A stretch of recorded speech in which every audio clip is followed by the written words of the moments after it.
My fiancée skipped my recovery night to attend a party with her just a friend. She said I was being dramatic. I didn't argue. I quietly removed the ring from the drawer, canceled one date on the calendar. 3 months later, she showed up at my door, shaking, before she noticed what was no longer inside. I'm 34. We'd been together for 4 years, engaged for 8 months. The surgery was minor, hernia repair, outpatient, but they told me I'd need someone home the first night. She knew this. We'd discussed it 3 times. I'd written it on the calendar. I'd sent her a reminder text 2 days before. The morning of the surgery, she kissed my forehead and said she'd pick me up at 3 p.m. Her phone buzzed while she was still standing there. She looked at it, then at me, and said, "Oh, it's just him. He's back in town tonight." Him was Ethan, her college friend, the one she mentioned maybe twice a month, always casually, always as an afterthought. I'd never met him. 4 years, and I'd never met him. "That's nice," I said. "Yeah, there's this thing tonight. Just a small party, some of the old group." I remember the exact way the anesthesiologist's voice sounded later, bored, efficient. I remember waking up and immediately checking my phone, a text from her. "Running late, be there soon." She arrived at 4:30. I was sitting in the discharge waiting area with a nurse who kept glancing at the clock. My abdomen felt like it was held together with staples and hope. She apologized. Traffic. She helped me to the car. At home, she got me settled on the couch, brought me water and crackers, checked that my pain medication was on the side table. She sat with me for maybe 20 minutes. Then her phone buzzed. "So," she said, "the party's at 7. I'll probably head out around 6:30. I looked at her. She was scrolling. "Tonight?" I said. "Yeah, I told you this morning. You said there was a thing. You didn't say you were going." She looked up. "I haven't seen these people in 2 years. Ethan's only in town for the weekend." "I just had surgery." "I know, and I picked you up. You're home. You have your medication. You'll probably just sleep anyway, right?" I didn't say anything. "You're not being fair," she said. "I've been planning this." "You've been planning it since this morning?" "Don't do that. Don't twist things." I turned my head toward the TV. It wasn't on. "Are you seriously going to guilt me over this?" she said. "You're being dramatic." I heard myself say, "Go." "Thank you," she said. She kissed my cheek. She left at 6:25. I fell asleep around 8. Woke up at midnight needing to use the bathroom. It took me 4 minutes to stand up. The apartment was dark. I checked my phone. No messages. She came home at 2:40 a.m. I wasn't asleep. She didn't check on me. I heard her brush her teeth, heard the bedroom door close. The next morning, she made coffee and asked how I was feeling. I said fine. She said the party was amazing. She showed me pictures on her phone, her and Ethan and a group of people I didn't know, holding drinks, smiling. In one photo, his arm was around her shoulders. "He's exactly the same," she said. "It's like no time passed." I sipped my coffee. Over the next 2 weeks, she mentioned him 6 times. He'd texted her a funny meme. He'd sent her a song that reminded him of their college days. He was thinking about moving back to the area. I didn't ask questions. I nodded. I said, "That's nice," or "cool," or nothing at all. 3 weeks after the surgery, I was sitting at my desk, and I realized I hadn't opened the drawer in days. The engagement ring was in there. I'd taken it to get resized a month before the surgery and hadn't given it back to her yet. It was in a small black box, tucked behind some papers. I took it out, looked at it, put it back, closed the drawer. The next day, I moved it to a lockbox in my closet. I didn't tell her. The wedding was supposed to be in June. We'd set the date in February before the surgery. It was circled on the calendar in the kitchen in red marker, June 14th. There were other notes around it. Venue deposit due, send invitations, cake tasting. One afternoon, while she was at work, I took a black pen and drew a single line through June 14th. Then I sat down and made a list of things I needed to do. I didn't call it anything. It was just a list. I didn't cancel the wedding. I didn't call the venue or the caterer. I didn't tell anyone. I just stopped participating. When she brought up centerpieces, I said, whatever you think. When she asked if I'd called my uncle about officiating, I said, not yet. She got annoyed. She said I wasn't engaged in the process. I said I was busy with work. Ethan moved back to the area in late March. She told me at dinner. She was excited.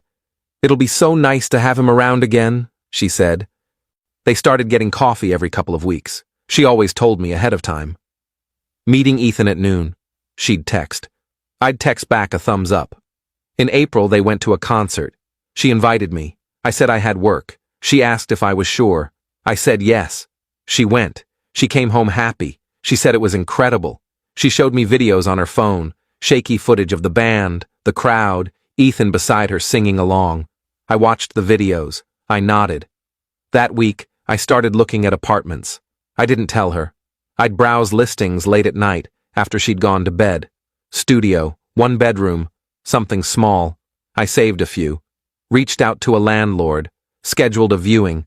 The viewing was on a Saturday. She thought I was at the gym. The apartment was on the 3rd floor, lots of light, hardwood floors. The landlord asked when I'd be moving in. I said I'd let him know. I didn't sign anything. I went home. That night, she was on the couch, texting and laughing. I asked who it was. She said Ethan. He'd sent her a video of a dog riding a skateboard. He has the best sense of humor, she said. I went to bed early. In May, she asked why I hadn't ordered my suit for the wedding. I said I forgot. She said the wedding was in 5 weeks. I said I'd handle it. I didn't order a suit. She asked if I'd sent the rehearsal dinner invites. I said yes. I hadn't. She asked if something was wrong. I said no.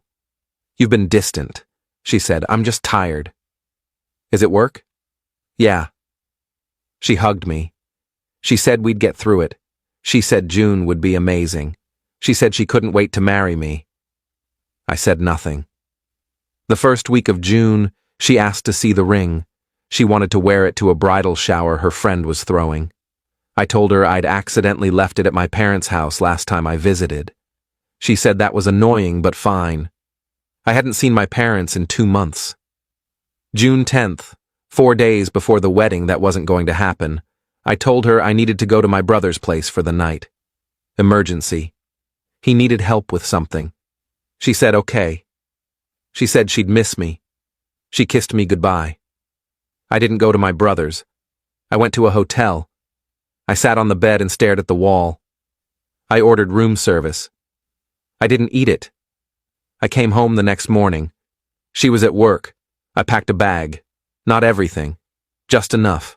Clothes, toothbrush, laptop. I left my key on the kitchen counter. I didn't leave a note. I went to a friend's place. He didn't ask questions. I slept on his couch for 3 days. On June 14th, my phone rang 37 times. Texts came in faster than I could read them. Where are you? What is happening? People are at the venue. Please call me. I don't understand. I turned my phone off. I turned it back on 2 days later. 214 messages, 11 voicemails. I didn't listen to them. I didn't read most of the texts. I sent her one message. I can't do this. She called immediately. I didn't answer. She texted, "Can't do what? Talk to me, please." I didn't respond. A week later, I signed the lease on the apartment I'd viewed in April. Moved in mid-June. My friend helped. We didn't talk much. He bought pizza. I ate 1 slice. She texted me every few days for the first month, then every week. Then it stopped. In late August, I got a text from a number I didn't recognize. It was her sister. "She's a mess. I don't know what happened between you two, but she needs closure. Please." I didn't reply. September came. I started running in the mornings. I painted the apartment walls. I bought a plant. It died. I kept thinking about that night after the surgery. How I'd managed to get myself to the bathroom alone, gripping the walls. How I'd taken my medication in the dark because I couldn't reach the light switch without pain shooting through my side. How I'd heard her come home at 2:40 a.m. and felt relief that she was safe, followed immediately by the hollow realization that she hadn't texted once to check on me. I replayed the conversation we'd had that morning over and over, the casual way she'd said, "You'll probably just sleep anyway." Like my surgery was an inconvenience to her evening plans.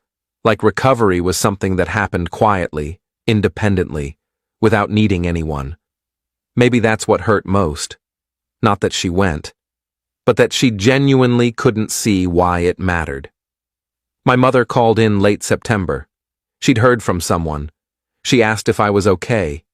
I said yes. She asked what happened. I said I didn't want to talk about it. She said she was worried about me. I said I was fine. I wasn't fine. I was sleeping 4 hours a night. I'd lost 12 pounds. I kept my apartment obsessively clean because it was something I could control. I'd stand in the shower until the water ran cold. I'd sit at my desk and stare at my computer screen without actually working. My boss noticed, asked if everything was all right. I said yes. He didn't believe me, but he didn't push. I started going to therapy in late September. My therapist was a woman in her 50s with kind eyes and a notebook she never seemed to write in. The first session, she asked me why I was there. I said I didn't know. She said that was fine. We could figure it out together. The second session, she asked about the wedding. I told her what happened. She listened without interrupting. When I finished, she asked how I felt about it. I said I didn't know. She asked if I regretted it. I said no. Then yes. Then I said I didn't know again. She nodded. That's normal. What is? Not knowing. October 3rd, Friday night. I was microwaving leftovers when I heard knocking. I opened the door. She was standing there, hair pulled back, no makeup, shaking. I need to understand, she said. I didn't move. Please, just tell me what I did. I looked at her. I thought about the surgery, the party, the coffee dates, the concert, the red circle on the calendar with a line through it, the ring in the lockbox. You didn't do anything, I said. That's not true. Something happened. You left. You disappeared. The wedding. There was no wedding. She stared at me. What does that mean? I canceled it, months ago, in my head. Why? I didn't answer. Was it Ethan? She said. Is that what this is about? Because nothing happened.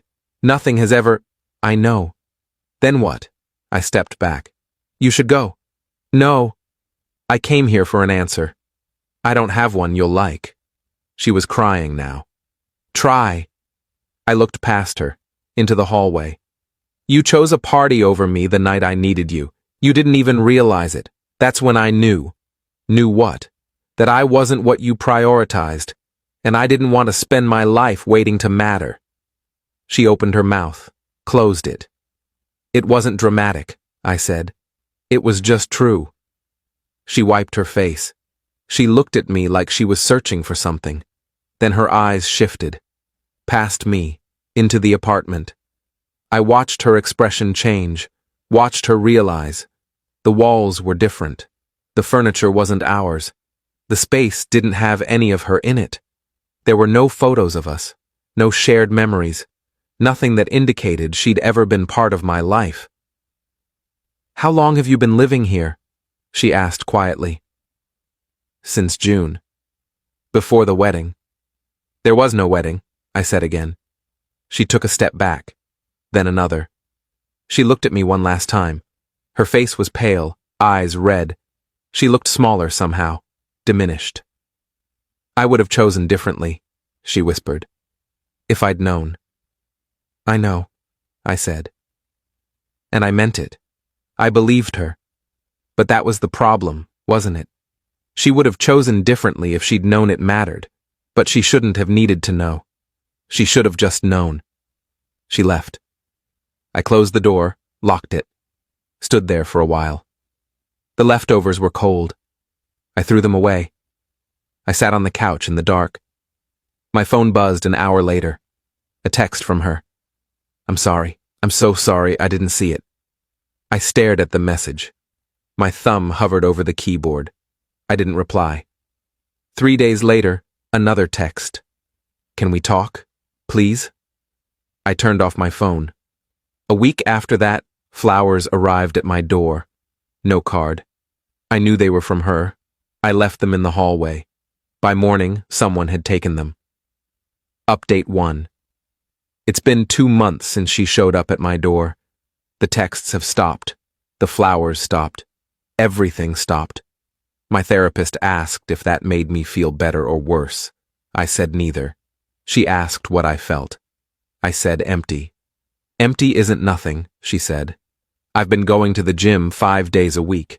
I've gained back most of the weight I lost. I look healthier.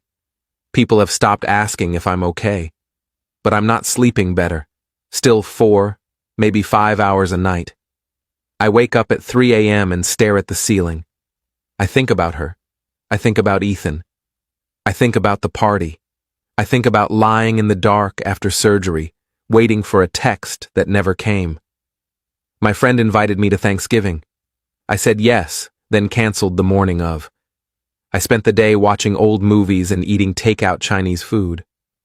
My mother called. I didn't answer. I saw her sister again. This time at a grocery store. We were in the same aisle. She saw me first, started walking toward me. I turned and left my cart and walked out of the store. I drove around for an hour before going back to get the cart. It was gone. Last week I opened the lockbox, took out the ring. I held it up to the light. It caught the sun from the window and threw little rainbows across the wall. I thought about selling it.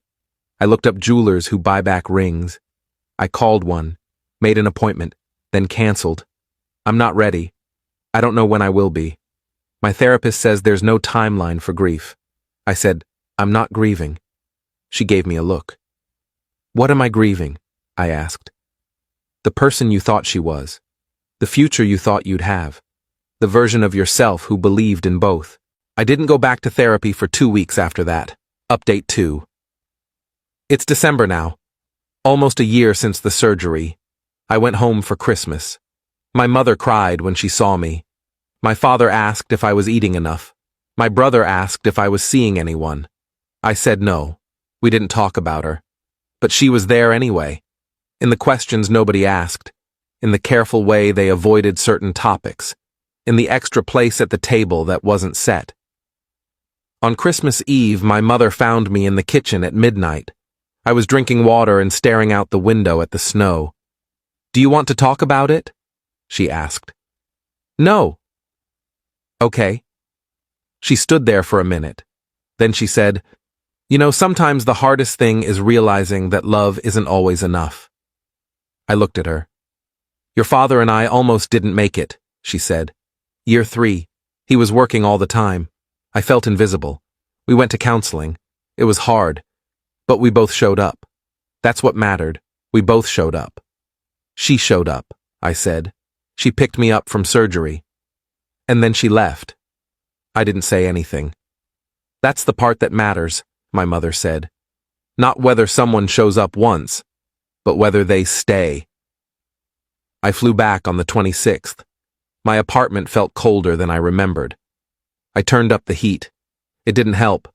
I've been thinking about what my mother said, about showing up, about staying. I showed up for her for 4 years.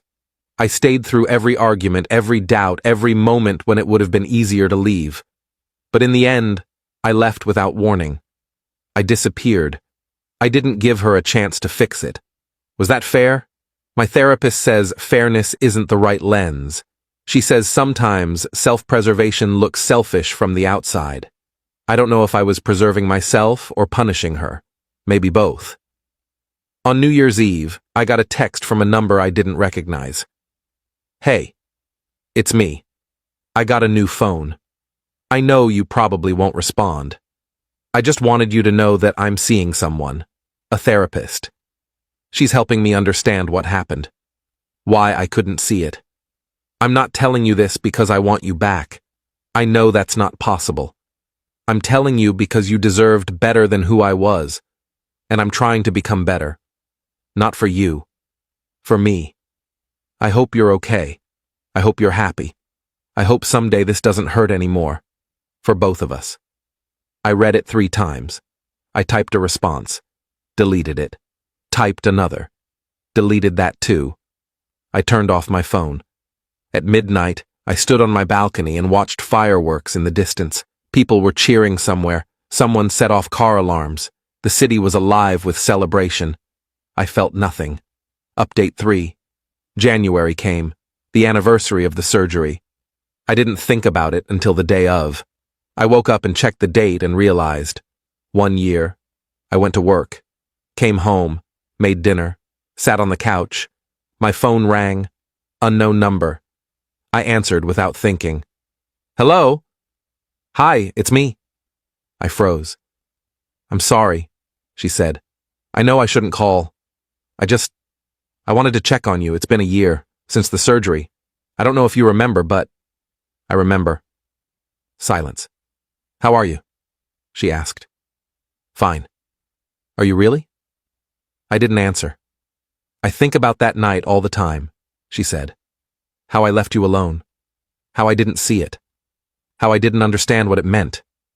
Why are you calling? Because I need you to know that I get it now, what I did, what it cost. Okay. I'm not asking for forgiveness. I'm not asking for anything. I just needed you to know. Okay. Are you happy? She asked. I thought about it. I don't know. Me neither. More silence. I should go, I said. Wait, can I ask you something? What? If I'd stayed that night, if I hadn't gone to the party, would we still be together? I closed my eyes. I don't know. You don't know, or you don't want to tell me? Both. She laughed. It was sad. Fair enough. I have to go, I said. Okay. Take care of yourself. You too. I hung up. I sat there for a long time. The apartment was quiet. The heating was too loud. The walls were too white. I opened the lockbox, took out the ring, held it in my palm. It was just metal and stone. It didn't mean anything anymore. I put it back. I thought about calling her back. I thought about what I'd say. I thought about forgiveness. I thought about second chances. I didn't call. I went to bed, slept 6 hours, woke up and went for a run. Life kept moving. Finale update. It's March now. Almost 9 months since I left. I sold the ring last week. Got less than I paid for it. I didn't care. I took the money and donated it to a charity that helps surgery patients who don't have family support. It felt right. My therapist says I'm making progress. I sleep 7 hours most nights. I've started dating, nothing serious. Coffee with a woman I met at the gym, dinner with someone from work. I'm not ready for anything real. They can tell. I can tell. But I'm trying. I ran into her last Tuesday. Actually ran into her. Coffee shop. She was leaving as I was entering. We literally collided. Sorry, we both said at the same time. Then we looked at each other. Hi, she said. Hi. She looked different. Lighter somehow. Her hair was shorter. She was smiling. How are you? She asked. Good. You? Good. We stood there. People walked around us. I'm glad I ran into you, she said. I've been wanting to tell you something. What? I'm moving. End of the month. New city, new job, fresh start. That's good. Yeah, I think so. She paused. I also wanted to say thank you. For what? For leaving. I know that sounds strange, but you were right. I wasn't prioritizing you. I wasn't prioritizing us. I was taking you for granted, and I needed to lose you to understand that. I didn't know what to say. I'm not the same person I was, she said. I'll never be that person again. And that's because of you. Because you had the courage to walk away when I couldn't see what I was doing wrong. I didn't handle it well. I said. I should have talked to you. Maybe. But I don't know if I would have listened. She smiled. I probably would have convinced you to stay, and then we'd both be miserable right now. Yeah. So thank you, she said, for knowing what I couldn't see, for saving us both. She hugged me, quick, brief. Take care, she said. You too. She left. I got my coffee, sat by the window, watched people pass by. I thought about what she said, about saving us both. I don't know if that's true. I don't know if I saved anyone. I just know that I couldn't stay. And that had to be enough. It's not a happy ending. It's not an ending at all, really. It's just where I am. I'm in this apartment with walls I painted and furniture I picked and a space that's entirely mine. I wake up alone. I go to bed alone. I make my own coffee. I choose my own movies. I decide when to speak and when to stay silent. Some days that feels like freedom. Some days it feels like punishment. Most days it just feels like life. I don't think about her as much anymore. When I do, it doesn't hurt the way it used to. It's more like a dull ache, something I've learned to live with. My therapist asked last week what I want now. I said I want to stop feeling like I'm waiting. Waiting for what? She asked. I don't know, that's the problem. She smiled. Maybe you're not waiting. Maybe you're just living. Maybe. I'm 34, single, starting over. I don't know if I made the right choice. I don't know if there was a right choice. I just know I made a choice. And now I'm living in the space that choice created. Some nights I wonder what would have happened if I'd stayed, if I'd talked to her, if I'd given her a chance to change. But then I remember that night, the darkness, the pain, the silence. And I know that some things can't be fixed with words. I know that some hurts run too deep. I know that sometimes walking away isn't giving up. It's just choosing yourself. And maybe that's enough. Maybe that has to be enough. I'm here, alone, uncertain, still figuring it out. But I'm here. And for now, that's all I can ask for. My fiancée. At the cake tasting, she sighed. I wish you were more like my father. At least he built something. The consultant fell silent. I wiped my mouth. I know. I redirected the entire wedding fund to a new, private account. I left the confirmation code written on the bathroom steam mirror, and the silence after that said everything. I'm 33, engaged for 18 months, and I just discovered that some people will use your love as a stage to perform their disappointment. My fiancée and I met 4 years ago through mutual friends. She was 29, worked in corporate communications, came from a family that ran a successful regional construction business. Her father built the company from nothing, literal bootstrap story, now worth 8 figures. She grew up comfortable but not spoiled, or so I thought. I work in software architecture, been at it for a decade, make solid 6 figures. Not building a construction empire money, but stable, respectable, enough to provide a good life. When we got engaged, I'd saved about $70,000 for the wedding. She contributed $30,000 from her own savings. We opened a joint account specifically for wedding expenses, kept our personal finances separate otherwise. The wedding was scheduled for 8 months from now. We'd been planning for almost a year. Venue booked, photographer secured, guest list finalized. Everything was moving forward smoothly until 3 weeks ago when the comparison started. It began subtly. Comments about how her father had bought her mother's engagement ring in cash, how he'd built their first house himself, how he never had to finance anything because he was disciplined with money. I'd nod, agree that was impressive, move on. But the comments kept coming, getting less subtle each time. 2 weeks ago, we went to her parents' house for Sunday dinner. Her father was showing me his workshop, the addition he'd just built onto their already massive house. Did this myself, he said, running his hand along a beam. Contractors wanted $50,000. I did it for $15,000 in materials. That's impressive. I wouldn't know where to start with something like this. He laughed. That's the difference between men who build and men who type. No offense. Some taken, but okay. My fiancée was there, heard the whole exchange, said nothing. Didn't defend me, didn't call out the disrespect, just smiled and moved on to the next topic. That should have been my first real warning. The second warning came last Tuesday. We had a cake tasting appointment at 4 p.m. I'd taken the afternoon off work, met her at the bakery. The consultant was a cheerful woman in her 50s, brought out 6 different cake samples with various frostings and fillings.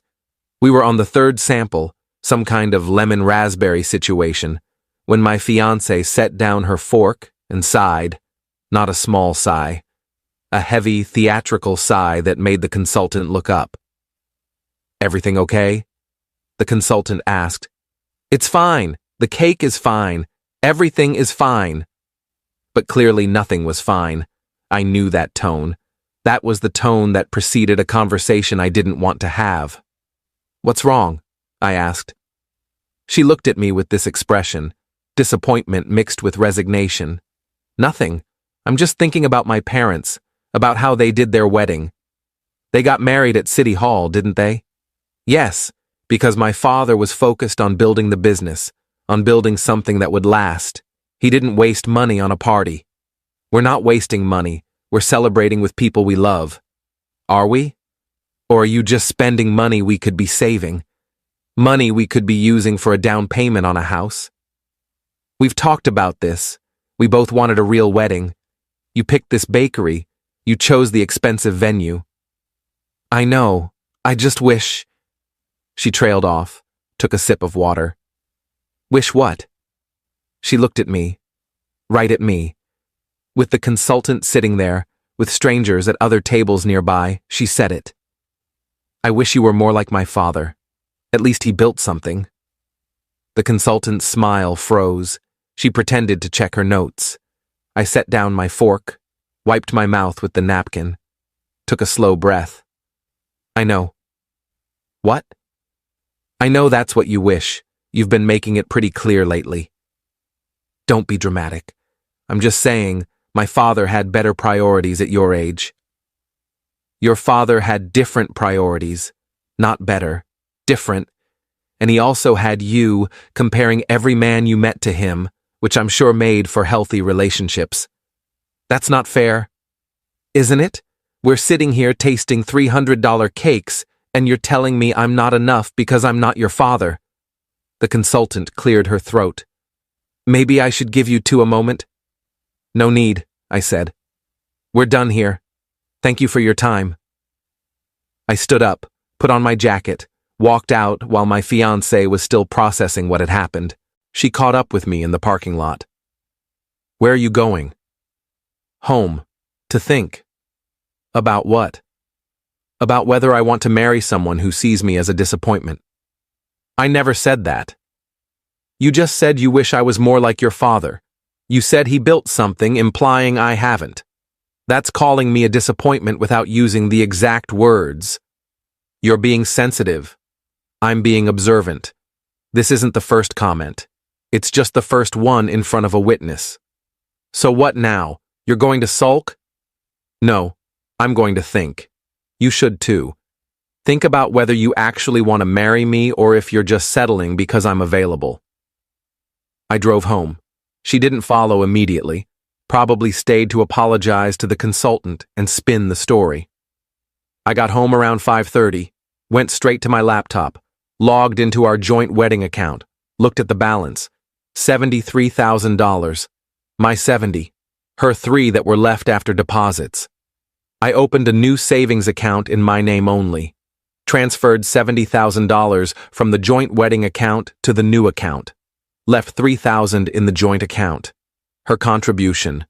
The transfer completed immediately. I got a confirmation code. WD 7-4892-JNK3. Then I went to the bathroom, ran the shower hot until steam filled the room, wrote the confirmation code on the bathroom mirror with my finger. Big letters, clear as day. It would stay there until the steam dissipated. Then I left. Packed a bag, grabbed my laptop, went to a hotel, texted her, "Taking some space to think. You should too." She didn't respond for 2 hours. When she did, it was just, "This is childish." I didn't reply. Update 1. Around 9 p.m., my phone started blowing up. Multiple calls from her, texts escalating from annoyed to angry to panicked. "Where did the money go? Did you seriously empty our wedding account? Call me now. This is theft. My father is going to hear about this." I let it ring, turned my phone to silent, ordered room service, watched television, felt calmer than I had in months. Around 11, the texts changed tone. "Okay, I see what you did. Very clever with the mirror. We need to talk about this like adults. You can't just take money that we both put in. I'm calling my lawyer tomorrow." That last one made me smile. Call your lawyer. Let's talk about who contributed what. The next morning, Wednesday, I woke up to 17 missed calls, 3 voicemails. I listened to the first one. "I don't know what kind of point you think you're making, but this is insane. You took our wedding money. Our vendors need deposits. We have payments due. You need to put that money back right now." Second voicemail, her father's voice. "Son, I don't know what's going on between you two, but you need to be a man about this. You don't take money that doesn't belong to you. You don't run away when things get hard. Call my daughter back and fix this." Third voicemail, her again, crying now. "I'm sorry, okay? I'm sorry I said that thing about my father. I didn't mean it. I was just stressed about wedding planning. Please come home. Please put the money back. We can work this out." I didn't call back. Instead, I texted. "I took the money I contributed, 70,000. I left your 3,000. Check the account." She called immediately. I answered, "You can't do this." "I can, and I did." We agreed that was wedding money. For both of us. We agreed to plan a wedding together. You agreed to be my partner. Then you told me I'm not enough because I'm not your father. So I'm withdrawing my investment.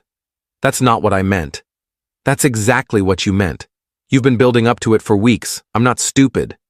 So what, you're calling off the wedding? I'm giving us both time to reconsider. If you want to marry me as I am. Software architect. Good income, stable career, not a construction mogul. If that's not enough, if you'll spend our marriage wishing I was someone else, then we shouldn't get married. You're being dramatic. I'm being clear. I'll be at this hotel for the next few days. You have time to think about what you actually want. And the money? Stays where it is until I decide what to do with it. You're holding it hostage. No, I'm keeping what's mine. There's a difference. I hung up. Around noon, I got a call from my own mother. Oh good, she'd mobilized the family network. What's going on? Her mother called me very upset. Of course she did. She said you stole the wedding money and disappeared. I didn't steal anything. I took back the money I contributed after she insulted me in public. Insulted you how? I told her the story. The cake tasting, the comment about her father, the pattern of comparisons. My mother was quiet for a moment.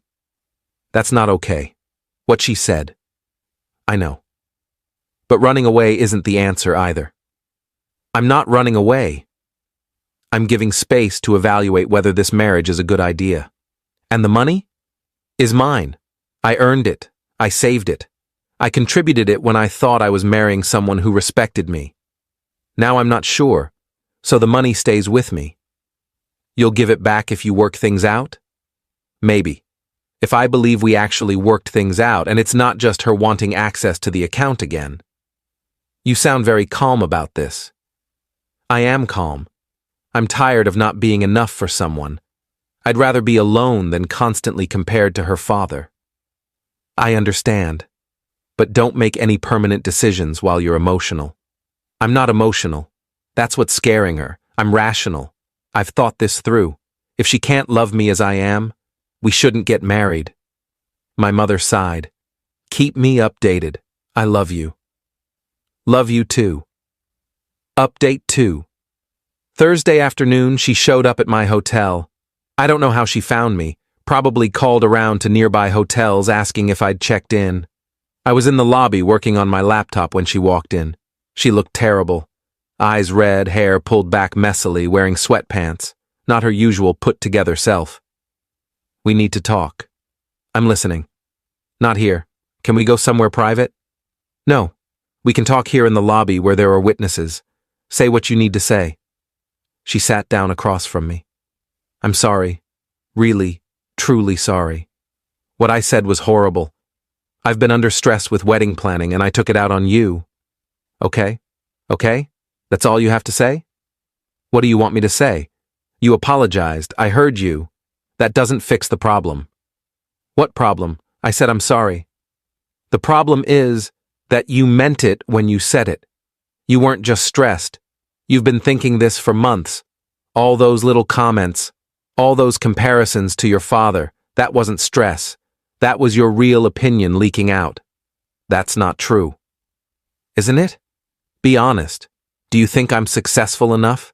Do you think I'm ambitious enough? Do you think I build things that matter?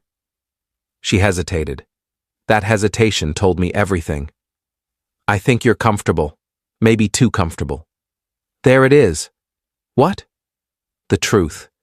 You don't think I'm enough. You think I'm coasting, that I should be doing more, building more, earning more. I didn't say that. You just did. You said I'm too comfortable. That's code for I'm not ambitious enough for you. You're twisting my words. I'm hearing what you're actually saying, for once. I've been ignoring it for months because I loved you and wanted to believe we were on the same page. But we're not. You want someone like your father. I'm not him. I'll never be him. And I'm done trying to measure up to a ghost. He's not a ghost. He's my father. He's a standard you're using to judge me. And I don't pass. I get it.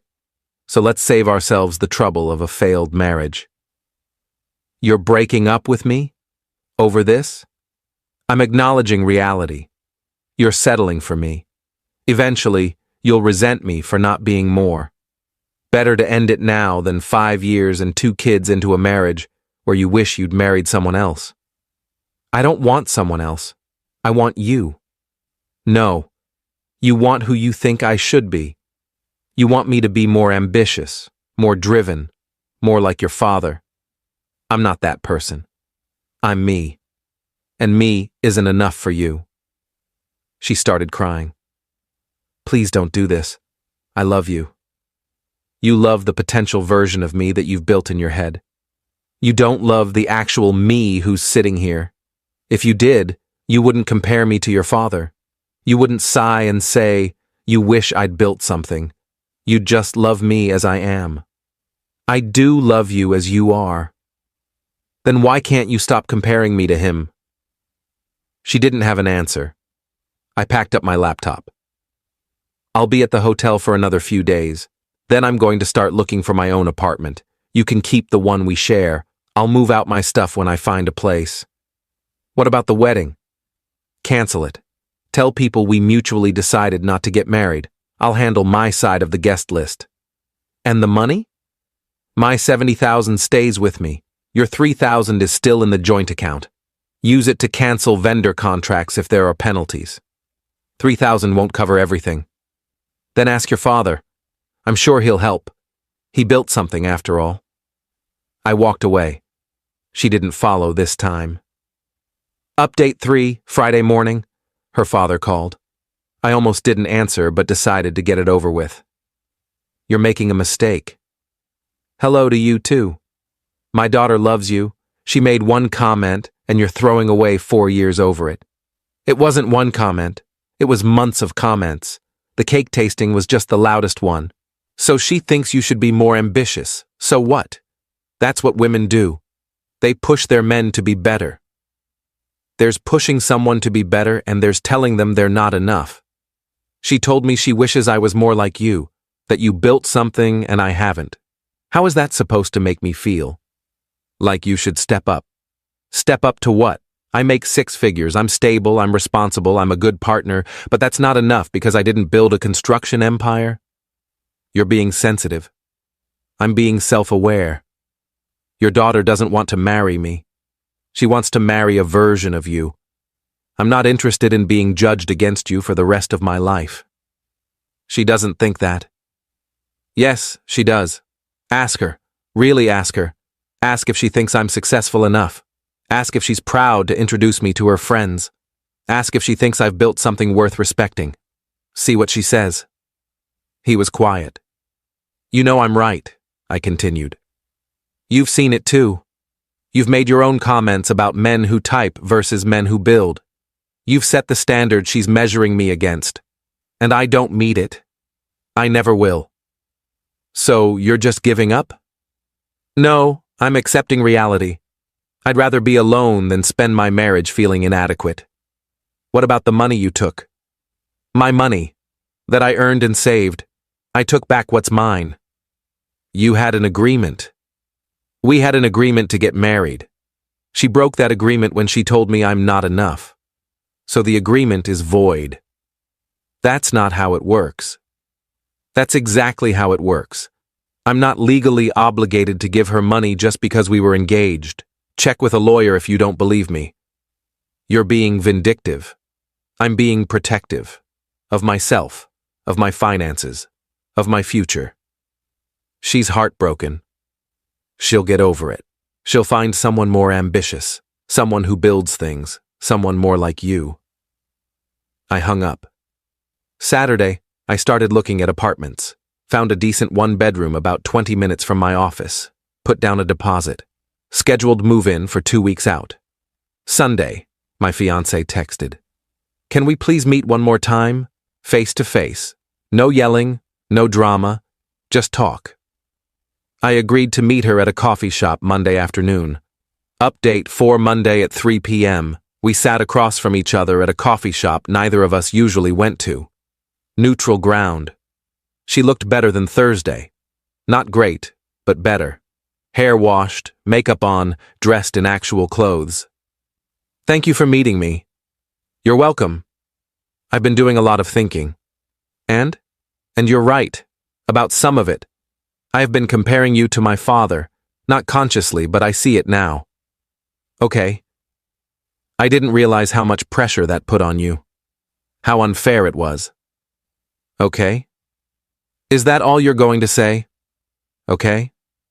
What do you want me to say? You're acknowledging what I already knew. That's good. It doesn't change anything, but it's good that you see it." "Why doesn't it change anything?" "Because seeing the problem and fixing the problem are different things. You see that you compare me to your father. Great. But can you stop? Will you stop? Or will you just be more aware while you keep doing it?" "I'll work on it. I'll go to therapy." "Good. You should. But not for me. For yourself. For your next relationship." "There isn't going to be a next relationship. I want you. You want who you think I should be. You want the version of me that's more like your father. I'm not that person. I won't become that person. If you can't accept that, then we're incompatible." "I can accept it." "Can you? Right now, sitting here, can you honestly tell me you're proud of what I do? That you think building software systems is as valuable as building physical buildings? That you respect my career as much as you respect your father's?" She hesitated again. "It's different." "That's not an answer. It's a different kind of work. Both are valuable. But one is more valuable to you. Be honest." "My father's work is tangible. You can see it, touch it, drive past buildings he built. Your work is... it's code. It's invisible. And therefore less impressive." "I didn't say that." "You didn't have to. I can hear it in your voice. You respect tangible work more than intellectual work. You value physical creation over digital creation. That's fine. That's your preference. But it means you'll never fully respect what I do." "That's not fair." "It's honest. And honesty is what we've been avoiding. You want someone who builds things you can point to. I build systems that run businesses. That's not less valuable, but it's less visible. And visibility matters to you. So what? We're just done? 4 years and we're throwing it away?" "I'm not throwing anything away. I'm acknowledging that we want different things. You want a man like your father. I want a partner who values me as I am. Those things are incompatible." "I do value you. You value parts of me, the parts that meet your standards. The rest you wish were different. That's not love. That's conditional acceptance. She started crying. I don't want to lose you. Then you shouldn't have told me I'm not enough. But you did. And you can't unsay it. I'll always know how you really feel. People say things they don't mean. Do they? Or do they say things they mean but wish they didn't? You wish I was more like your father. You said it. You meant it. And now I know. We can't build a marriage on that foundation. So you're really ending this? I'm accepting what's already true. You're not happy with me. Not really. You're comfortable with me, but you're not proud of me. And I deserve someone who's proud of me. I am proud of you. No, you're not. If you were, you wouldn't compare me to your father. You wouldn't sigh at cake tastings. You wouldn't tell me you wish I'd built something. Those aren't things proud partners say. She wiped her eyes. What about the money? Still mine. I'll use it for moving expenses, new furniture, getting set up in my own place. That's not what it was for. It was for a wedding that's not happening, so now it's for my future, my actual future, not the one where I spend 30 years trying to be someone I'm not. You're being cruel. I'm being clear. Maybe that feels cruel after 4 years of me being unclear. But I'm done being unclear. I'm done accepting crumbs of affection while wishing for actual love. I do love you. You love the idea of me. You love what we could be if I changed. You don't love what we are. And that's not enough for me anymore. I stood up. I hope you find what you're looking for. I really do. But it's not me. It never was. I left her sitting there. Update 5. The next 2 weeks were a blur of logistics. Moving my stuff out of our apartment, setting up the new place, fielding calls and texts from mutual friends asking what happened. I kept the story simple. We wanted different things, realized we weren't compatible, mutually decided to end it. Most people accepted that. A few pushed for details. I didn't give them.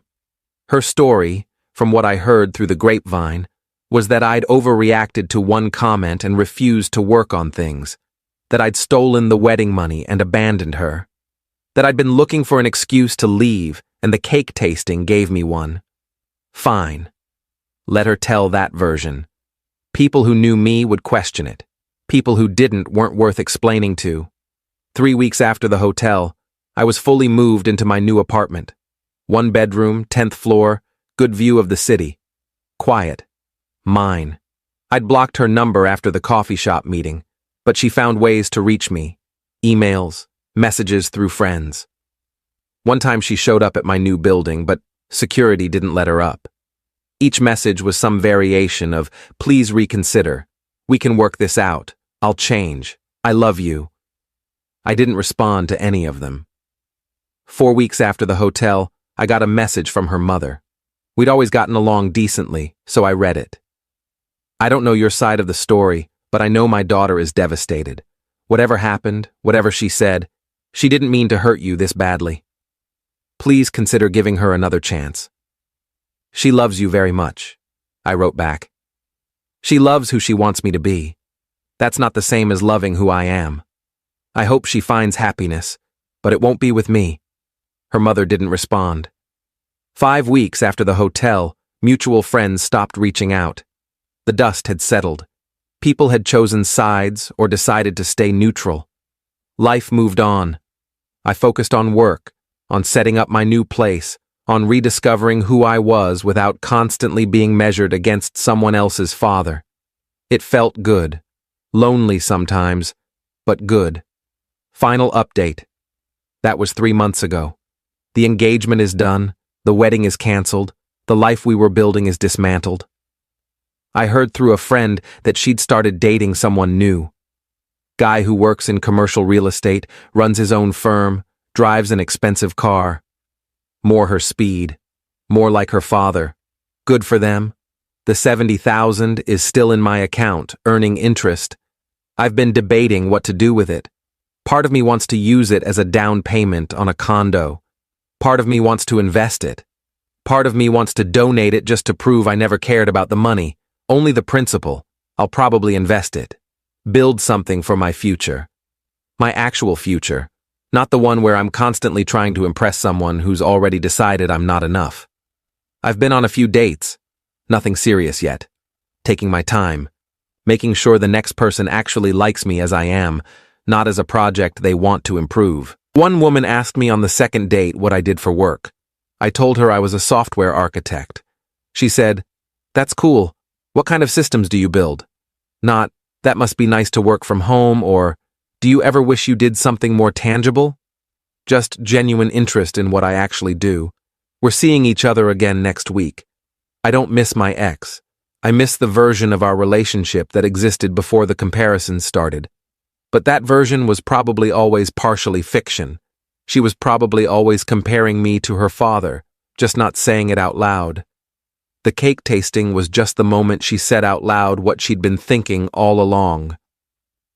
The confirmation code on the bathroom mirror was my response. Not angry, not emotional. Just clear. You don't respect me. You don't get access to what I've built. She called it theft, called it vindictive, called it cruel. But it wasn't any of those things. It was self-respect. It was recognizing my worth and protecting it. Her father called me weak for leaving, said real men work through problems instead of running away. But I wasn't running away. I was walking toward a future where I'm valued for who I am, not judged for who I'm not. The irony is that I did build something. I built a career, a skill set, a stable life. Just because you can't drive past my work and point to it doesn't mean it doesn't exist. Just because it's not construction doesn't mean it's not real. But she couldn't see that. She could only see what I wasn't. And life's too short to be with someone who focuses on your gaps instead of your strengths. So I took my money, my dignity, and my self-respect, and I built a new life. One where "I wish you were more like my father" isn't something I'll ever hear again. That's the thing about buildings versus software. Buildings are static. Once they're built, they're done. Software evolves, it grows, it adapts. I'm more like the software I build than the buildings her father constructs. Always evolving, always adapting, always becoming a better version of myself. Just not the version she wanted. And that's okay. The wedding fund is now the freedom fund. The engagement is now a lesson learned.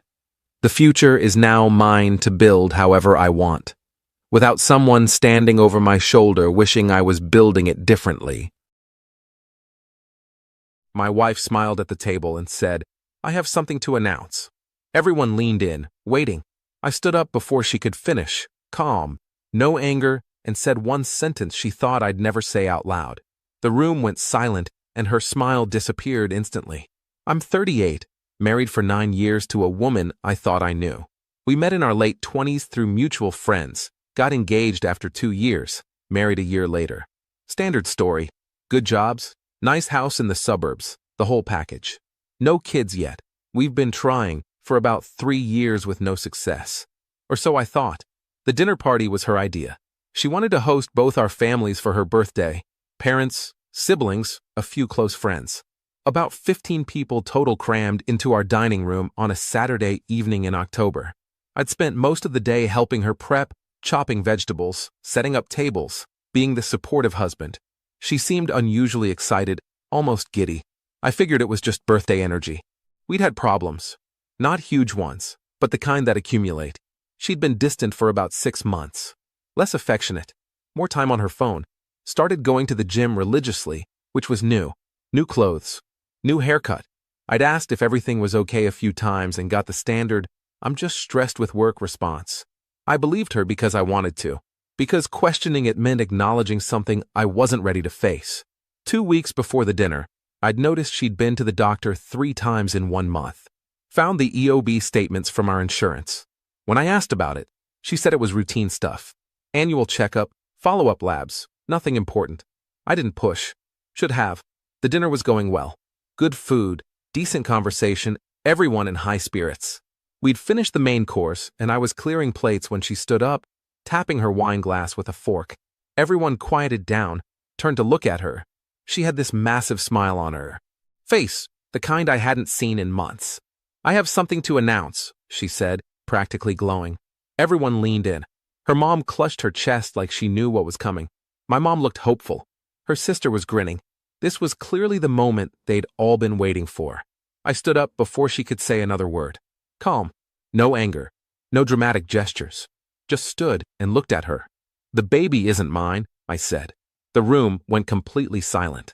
Her smile disappeared instantly, replaced by shock, then panic. Her mom's hand dropped. My dad's fork clattered on his plate. Everyone froze. What are you talking about?" she stammered. "The baby you're about to announce. It's not mine." Her face went white. "That's not. You don't know. I got a vasectomy 4 years ago. You didn't know that." The silence deepened. Someone gasped. Might have been her mother. Might have been mine. Hard to tell through the ringing in my ears. "You what?" she whispered. 4 years ago, after we'd been trying for a year with no luck, I went to the doctor. Found out I have a condition that makes natural conception virtually impossible. Rather than put us both through endless fertility treatments that probably wouldn't work, I got a vasectomy. Figured if we were going to need medical intervention anyway, might as well take permanent contraception off the table. Made sense at the time. "Why didn't you tell me? Why didn't you tell me you were pregnant?" She looked around the room frantically, seeing all the faces staring at her. Her father looked like he might have a heart attack. My brother was slowly shaking his head. "You're embarrassing me. Can we talk about this privately? You were about to announce your pregnancy to both our families. Seems like you wanted this public." "I don't. I can't." She grabbed her purse from the counter. "I need to leave. Don't let me stop you." She looked at her mother, who was crying now. Looked at her sister, who wouldn't meet her eyes. Then she practically ran out the front door. We heard her car start and peel out of the driveway. The dinner party ended pretty quickly after that. Update: 1, she didn't come home that night. Or the next. I texted once. "We need to talk eventually." No response.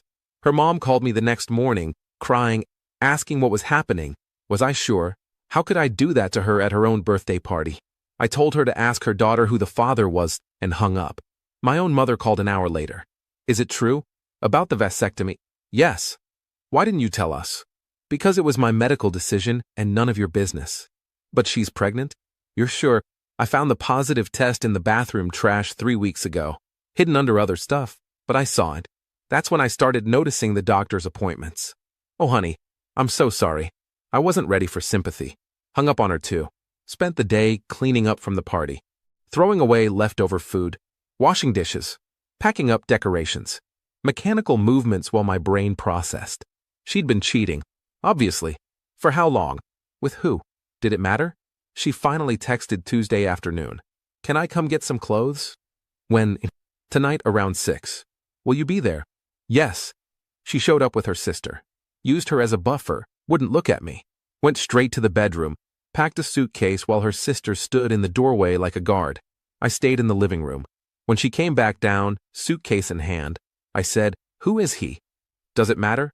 I'd like to know who my wife's been sleeping with." Her sister jumped in. "You don't get to judge her. You lied about the vasectomy." "I didn't lie. I just didn't tell her. There's a difference." "That's the same thing." "No. Lying is when she promised to be faithful and then got pregnant by someone else." My wife was crying now. "I didn't mean for this to happen." "Which part? The cheating or the pregnancy?" "Both." "Neither." "I don't know." She wiped her eyes. "His name is irrelevant. Someone from work. It happened a few times. I ended it. And then I found out about the baby." "When did it end?" 2 months ago." "So you've known you were pregnant for what? 3 weeks? And you ended it 2 months ago. Math doesn't add up. I found out I was pregnant, and that's when I ended it. Completely. Because you were planning to pass the baby off as mine. I thought. I hoped. Maybe the vasectomy wasn't complete or something. That there was a chance. There wasn't. There isn't. I get tested every year. Still sterile." She broke down completely then. Full body sobs. Her sister put an arm around her, glared at me like I was the monster. "We're leaving," the sister said. "Don't come back without a lawyer." They left. The house felt empty in a way it never had before. Update 2 got served with separation papers a week later.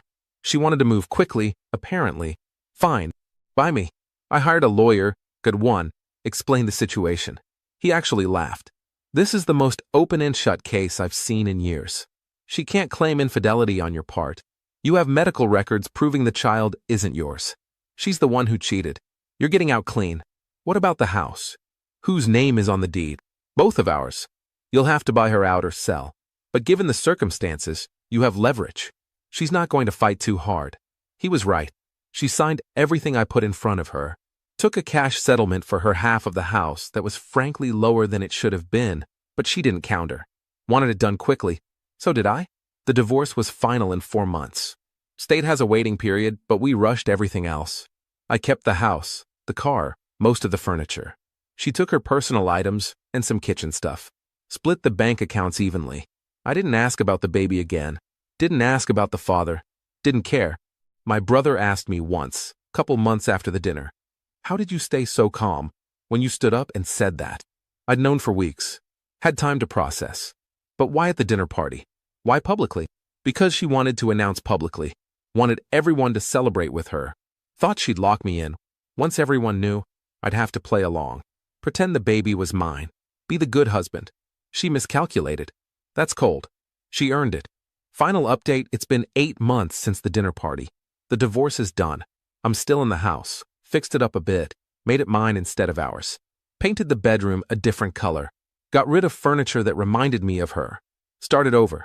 She had the baby 3 months ago. Heard through the grapevine it's a girl. Heard she's staying with her parents. Heard the father isn't involved. Turned out he was married too. What a surprise. My relationship with her family is obviously done. My own family has been supportive once they got over the initial shock. My mom apologized for calling that day. Said she understood why I did what I did. My dad just nodded approvingly when I saw him at his birthday dinner last month. Didn't say much, but he shook my hand harder than usual. I've been dating a little. Nothing serious. Not ready for serious. But it's nice to remember what it feels like to be with someone who's actually present, actually interested, actually honest. The vasectomy thing comes up on first dates sometimes when we get to the "what are you looking for" conversation. I'm upfront about it now. Can't have biological kids, had it done years ago. If that's a deal breaker, let's not waste each other's time. About half the women appreciate the honesty. The other half politely end things. That's fine. Better to know early. Someone asked me recently if I regret how I handled it. Standing up at the dinner party. Saying it in front of everyone. Embarrassing her on her birthday. I don't. She made choices. She cheated. She got pregnant. She decided to announce it publicly, presumably hoping I'd play along for appearance's sake. She gambled that I either didn't know the baby wasn't mine, or that I'd be too weak to call her out in front of our families. She was wrong on both counts. Could I have handled it privately? Sure. Could have pulled her aside before the announcement. Could have confronted her quietly. Could have let her save face. But she didn't give me that courtesy. She was about to trap me in front of everyone I care about. Force me to either smile and accept another man's child as mine, or cause a scene by objecting. I just chose the scene before she could spring the trap. The look on her face when I said that sentence. The baby isn't mine. I'll never forget it. The immediate shift from triumphant to terrified. The realization that I knew. That I'd known for weeks. That I'd let her walk right into her own ambush. People tell me I should feel bad. That it was cruel. That I should have thought about her feelings, her dignity, her embarrassment. I think about those things sometimes. Usually right before I remember her planning to pass off another man's child as mine. Then I stop feeling bad. 9 years of marriage. Done in one sentence. Seems about right. She made her choices. I made mine. Difference is, mine were honest.